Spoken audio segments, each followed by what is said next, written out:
লাইভে যাচ্ছেন ফলোয়ার্সের লিস্টটা বড় করার জন্য, কিন্তু আপনার ফলোয়ার্সের লিস্টটা তো বড় হচ্ছে না, বড় হচ্ছে ফলোইং লিস্ট।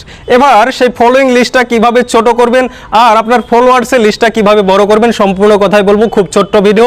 দেখুন, আপনি চলে যাবেন আপনার প্রোফাইলের ফলোইংয়ে চলে যাবেন। ফলোইংয়ে গেলে দেখতে পাবেন এখানে ফলোইংয়ে আপনার যাদেরকে ফলো করেছেন তাদের নামগুলো এখানে আছে, দেখতে পাচ্ছেন।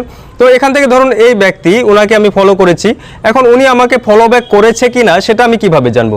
সেটা জানার জন্য এবার যেতে আপনাকে ফলোয়ার্সের লিস্টে, এই যে ফলোয়ার্স, এখানে গিয়ে ফলোয়ার্সে গিয়ে ওই ব্যক্তির নামটা এখানে সার্চ করতে হবে। দেখুন উপরে যে সার্চ বক্স আছে, এই যে এখানে ওনার নামটা এখানে সার্চ করুন।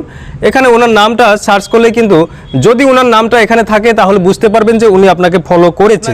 যদি ওনার নামটা এখানে না থাকে তাহলে বুঝতে পারবেন উনি আপনাকে ফলো ব্যাক করেনি। তাহলে ওনার লেটেস্ট পোস্ট, এখন যে পোস্টটা করেছে সেখানে কমেন্ট করে বলতে হবে যে আপনাকে আমি ফলো করেছিলাম, প্লিজ একটু ব্যাক করে দেবেন, অনেকদিন হয়ে গেল। তারপরে যদি না শুনে ওনাকে মেসেঞ্জারে মেসেজ করুন। তারপরে যদি না শুনে, যেহেতু আপনাকে ফলোইং লিস্টটা কমাতে হবে, ওনাকে আনফলো করতেই হবে, তাছাড়া তো উপায় নেই। আর যখনই লাইভে যাবেন, লাইভে গিয়ে শুধু চোখ বন্ধ করে সবাইকে ফলো করবেন না, আগে দেখে নেবেন কে মানুষটা অ্যাক্টিভ কে ইনঅ্যাক্টিভ।